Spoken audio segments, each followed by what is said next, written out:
اور پھل اللہ تعالیٰ کا فنش پروڈکٹ ہے. اس کے اوپر کبھی غور کریں, اللہ تعالیٰ پھلوں کا ذکر کیوں کرتا ہے دنیا میں بھی اور جنت میں بھی؟ باقی چیزوں کو فنشڈ پروڈکٹ بنانے کے لیے اتنی ایفرٹ پٹ کرنی پڑتی ہے. ہماری بیسک نیڈ یہاں پہ سب کانٹیننٹ کے لوگوں کی گندم ہے, لیکن سرکار فروٹ کے ساتھ تو کچھ بھی نہیں کرنا پڑتا. انار توڑیں کھا لیں, کھجور اتاریں کھا لیں, انگور توڑیں کھا لیں. فنشڈ پروڈکٹ ہے فروٹ, ویلیو ایڈیشن کوئی کرنی نہیں پڑتی, قدرت نے تیار کر کے آپ کو دیا ہوا ہے.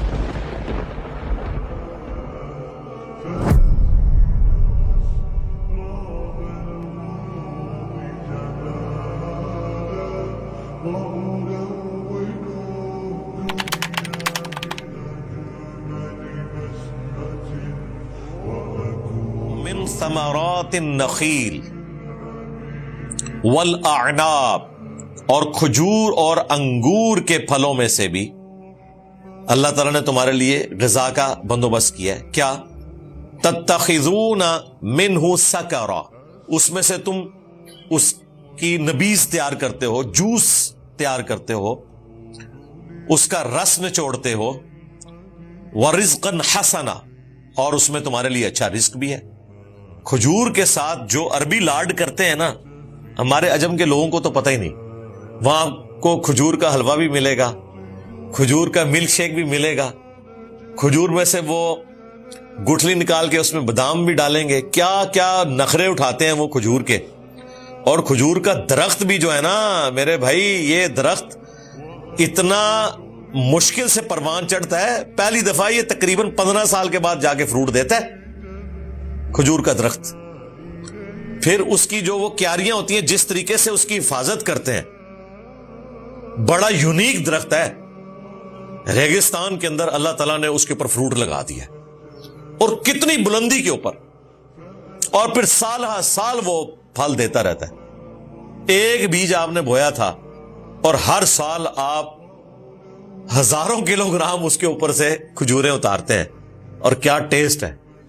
یہ تو جب حج اور عمرے کا سلسلہ زیادہ شروع ہوا ہے اور ہمارے پاس مکے اور مدینے کی کھجور آئی ہے نا, تو ہم نے کھجور کو سیریس لینا شروع کیا. ورنہ ہمارے ہاں یہاں جو کھجوریں بکتی تھیں, اس سے تو کھجور کے لیے کبھی بھی ہمارے دل میں کوئی اچھے جذبات نہیں پیدا ہوئے کہ یہ کوئی فروٹ ہے. لیکن جب مکے مدینے کی وہ کھجوریں اجوا, مبروم, لبئی کھجور جب آنا شروع ہوئی ہے, وہ آپ ایک کھجور کھائیں, وہ کھجور بتاتی ہے کہ ایک پرفیکٹ غذا ہے, اور ہاتھ ہی نہیں رکتا. اب پاکستان میں بھی انہوں نے اس کو کاشت کرنا شروع کیا, سندھ کے اندر, جنوبی پنجاب میں, یہاں پہ بھی لگنی شروع ہوگی ہے کھجور. لیکن جو کھجور عرب کے علاقوں کی ہے یا ریگستانی علاقوں کی, عراق کے اندر, عرب ملکوں کے اندر, وہ والا ٹیسٹ ادھر نہیں ہے. لیکن پھر بھی وہ گٹھلی یہاں لگا کے جو ہم فروٹ حاصل کر رہے ہیں, کیا کمال چیز ہے. ابھی تو آپ تجربہ کریں, فروٹ چاٹ کے اندر کبھی اس کھجور کو کاٹ کے ڈال لیں, اس کا ٹیسٹ فیل کریں. اس کے اوپر ملائی ڈالیں, اس کے اوپر پنیر ڈالیں, آپ کو کھجور اپنا ٹیسٹ دے گی. اس کا ملک شیک بنائیں, صرف عام حالت میں کھجور کھانا وہ بھی ٹیسٹ ہے. پھر اس کی نبیذ بھی ملتی ہے, یعنی وہ نشہ نہ کرنے والی, آپ سمجھ لیں شراب, جس طرح آب جو ہوتا ہے, کھجور کی بھی ہوتی ہے اس طرح کی. وہ سنت ہے, صحابہ کرام پیتے تھے. وہ شراب نہیں ہوتی ہے, وہ شراب کا لفظ پینے والی چیز کے لیے عربی میں استعمال ہو جاتا ہے, وہ نبیذ ہوتی ہے. کمال چیز. اور انگور کا بھی جوس نکلتا ہے. وہ جب ایک بری فارم میں اسے آپ خراب کرتے ہیں وہ شراب بن جاتا ہے, لیکن انگور کا جوس جب نکالا جاتا ہے تازہ انگوروں کا, کمال چیز ہے. فروٹ چاٹ میں انگور کو ڈالیں, ڈائریکٹ انگور کھائیں. اگر آپ نے وہ کھٹے انگور کھائے ہوئے ہیں تو ظاہر ہے پھر انگور کے لیے کوئی اٹریکشن نہیں. لیکن اگر آپ نے یہاں ہمارے کوئٹہ میں سندرخانی جو انگور ہوتا ہے اس کا کیا ٹیسٹ ہوتا ہے, اس طریقے سے کابل سے, ایران سے وہ موٹے والا ٹافی انگور آتا ہے, کیا ٹیسٹ ہوتا ہے. وہ تو پورے کا پورا انگور ایک پورا نوالا ہوتا ہے, جب آپ کھاتے ہیں اس کا ٹیسٹ فیل کرتے ہیں. تو اللہ تعالیٰ نے یہ سارے کا سارا رزق رکھ دیا ہے. اس میں ایک شربت والا معاملہ ہے, کیونکہ اگلے زمانوں میں تو ظاہر ہے کہ آپ کے پاس چینی والا معاملہ کوئی نہیں ہوتا تھا. گنا بھی ہمارے ان علاقوں میں پایا جاتا ہے, ان علاقوں میں گنا نہیں ہوتا تھا کہ جس سے کوئی اس طریقے سے گڑ نکال لیں یا اس طرح کے معاملات. تو عرب ملکوں میں تو کھجور کے ذریعے وہ جو میٹھا جسے ہم کہتے ہیں نا کہ میٹھا ہو جائے کچھ، وہ یہی کچھ ہوا کرتا تھا. یہ تو چینی جب بیماری آئی ہے نا تو سویٹس کی دکانیں کھلنی شروع ہوئی ہیں، اور مجھے تو سخت نفرت ہے یہ جو سویٹس والا معاملہ ہے. انہوں نے آ کے نیچر کو ریپلیس کیا ہے. ورنہ پہلے لوگ کسی کے گھر فروٹ لے کے جاتے تھے، اب لوگ مٹھائیاں لے کے جاتے ہیں. یہ مٹھائی ایکویلنٹ ٹو فروٹ بنائی گئی ہے. نیچرل چیز تو فروٹ ہے. میٹھا کسی کے گھر لے کے جانا ہے، بھلے تھوڑا لے جائیں، اسے آپ فروٹ دیں، بجائے یہ کہ سنتھیٹک چیزیں بنی ہوئی. چلیں خوشی کے موقع کے اوپر جب بڑے لیول کے اوپر آپ نے کوئی میٹھا تقسیم کرنا ہے اور خرچہ بھی چاہتے ہیں تھوڑا کم ہو جائے تو ٹھیک ہے، کوئی ایسا معاملہ ہو جائے. ادروائز تو فروٹ کے ہوتے ہوئے سویٹس کی دکانیں نہیں ہونی چاہیے. سویٹس کی دکانیں جو ہیں وہ اصل میں پھلوں کی دکانیں ہیں اگر دیکھا جائے، اور پھل اللہ تعالیٰ کا فنش پروڈکٹ ہے. اس کے اوپر کبھی غور کریں اللہ تعالیٰ پھلوں کا ذکر کیوں کرتا ہے دنیا میں بھی اور جنت میں بھی. باقی چیزوں کو فنشڈ پروڈکٹ بنانے کے لیے اتنی ایفرٹ پٹ کرنی پڑتی ہے. ہماری بیسک نیڈ یہاں پہ سب کانٹیننٹ کے لوگوں کی گندم ہے، یہ ہمارا مسئلہ ہے. دوسرے ملکوں میں کہیں پہ چاول ہے، کہیں پہ سی فوڈ ہے، کہیں پہ آلو ہے. ہم ذرا گندم شوق سے کھاتے ہیں. گندم کو روٹی تک پہنچانے کے لیے کیا کیا پاپڑ بیلنے پڑتے ہیں آپ کو. گندم اگائی جاتی ہے کتنی محنت سے، پھر اس کی کٹائی ہوتی ہے، پھر دانے الگ کیے جاتے ہیں، ان کو پھر پیسا جاتا ہے، پھر اس آٹے کو ایفرٹ کر کے گوندنا پڑتا ہے. گوند کے بھی فوراً روٹی پکائیں گے اس کا ٹیسٹ ہی کو نہیں بنتا، تھوڑی دیر کے لیے رکھا جاتا ہے. اس کے بعد بھی آگ جلانی پڑتی ہے، توا گرم کرنا پڑتا ہے، پھر اس پیڑے کو روٹی کی فارم میں لے کے جا کے اس کے اوپر رکھنا پڑتا ہے یا تندور میں گرم تندور میں لگانا پڑتا ہے، پھر جا کے اس کو ٹائملی اتارنا پڑتا ہے. تب یہ گندم اس قابل ہوتی ہے کہ آپ اسے استعمال میں لائیں. لیکن سرکار فروٹ کے ساتھ تو کچھ بھی نہیں کرنا پڑتا. انار توڑے کھا لیں، کھجور اتارے کھا لیں، انگور توڑے کھا لیں. فنشڈ پروڈکٹ ہے فروٹ، ویلیو ایڈیشن کوئی کرنی نہیں پڑتی، قدرت نے تیار کر کے آپ کو دیا ہوا ہے. ورنہ آپ امیجن کریں کہ اگر آم آپ کو اتنی ساری فیزز سے گزار کے آم کھانا پڑے تو کتنی ایفرٹ والا کام ہو، ہم تصور بھی نہیں کر سکتے. تربوز ہے، لے کے آتے ہیں بس کاٹتے ہیں، فنش پروڈکٹ ہے. یہ نہیں ہے کہ گھر لا کے رکھا ہے اور اب اس کے اوپر کوئی ایفرٹ پٹ ہونی ہے، کئی سٹیجز سے گزرنا ہے تو تب جا کے اس نے تیار ہونا ہے. نہیں، اسی لیے اللہ تعالیٰ نے فروٹ کا اتنا زیادہ ذکر کیا. ان فی ذلک لآیۃ لقوم یعقلون، بے شک اس میں نشانی ہے عقل والوں کے لیے. عقل والوں نے نشانی کیا لینی ہے؟ نشانی یہ لینی ہے کہ یہ تمام مخلوقات ایک کریٹر نے بنائی ہیں، اسی خالق نے مجھے پیدا کیا ہے. جس طرح یہ تمام چیزیں کسی مقصد کے لیے اس نے بنائی ہیں، دودھ کا مقصد ہے، کھجور کا مقصد ہے، انگور کا مقصد ہے، ان تمام نعمتوں کا مقصد ہے، مجھے بھی کسی مقصد کے لیے اس نے بنایا. اور اگر میں نے وہ مقصد پورا نہ کیا تو مجھے اس کے عذاب سے کوئی نہیں بچا سکتا. یہ ہے رزلٹ. اور پھر اس ہستی کے ساتھ مخلوق کو شریک نہیں کیا جا سکتا. وہ مخلوق جو اللہ تعالی کے رزق کی محتاج ہو،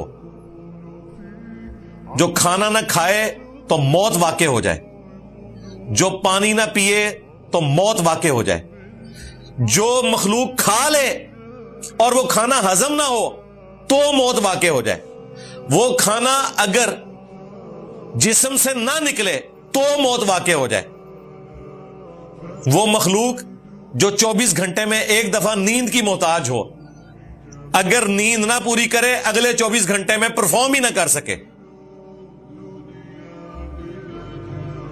وہ مخلوق جسے وقت کے ساتھ ساتھ بوڑھا ہو جانا ہو، اس کی انرجی کم ہو جانی ہو اور الٹیمیٹلی اسے موت آ جانی ہو، وہ کبھی بھی اللہ تعالیٰ کی ریپلیسمنٹ نہیں ہو سکتی، وہ خدا کی جگہ نہیں لے سکتی.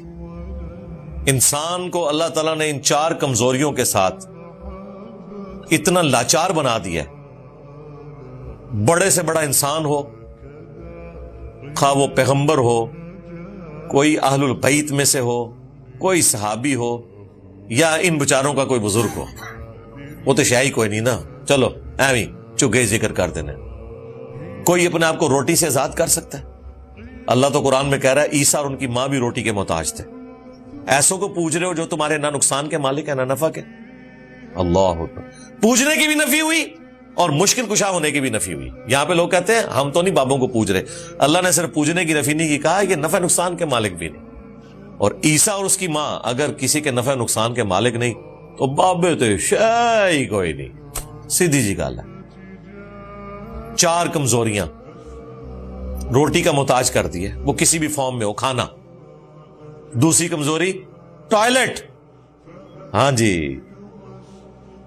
تیسری کمزوری نیند, اور چوتھی سب سے بڑی موت.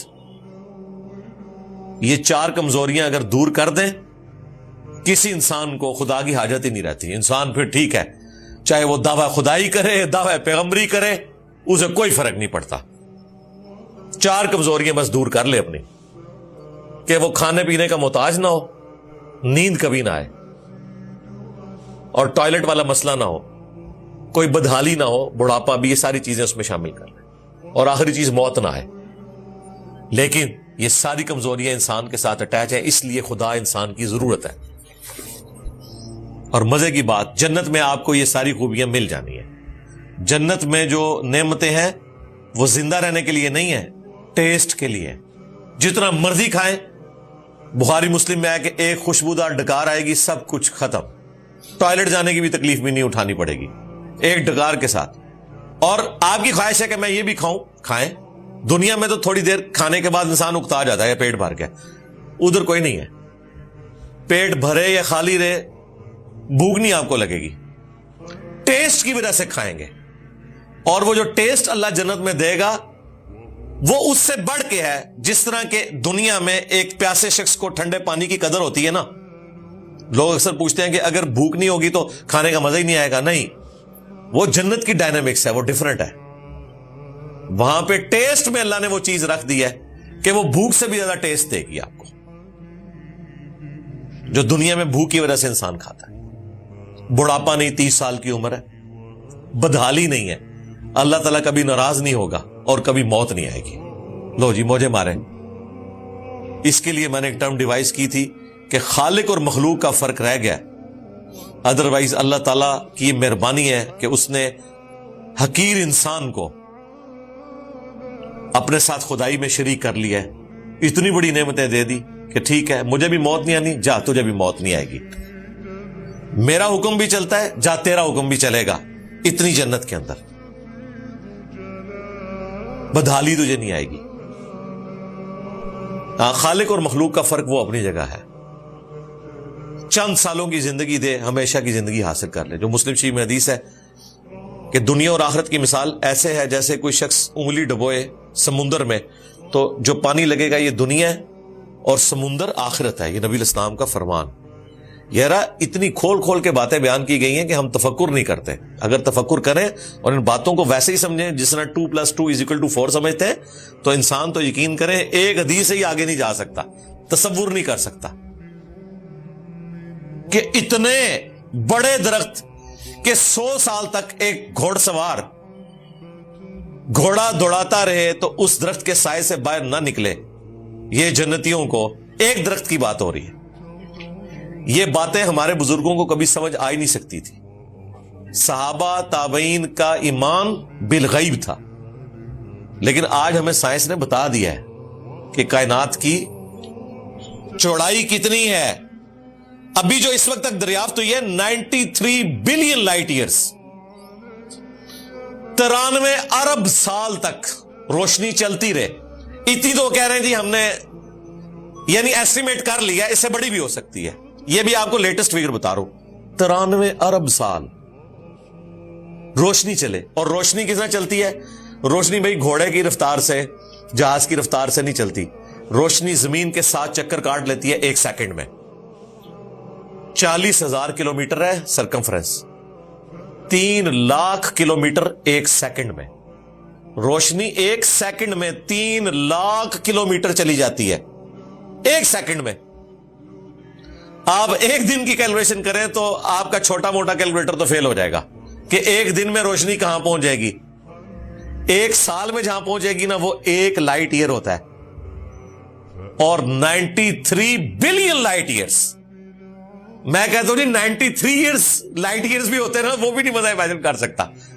93 ارب لائٹ ایئرس, اور 1 ارب اتنا فگر ہے کہ اگر آپ 24 گھنٹے گنتی گنے نا تو 25 سے 30 سال چاہیے 1 ارب پورا کرنے کے لیے.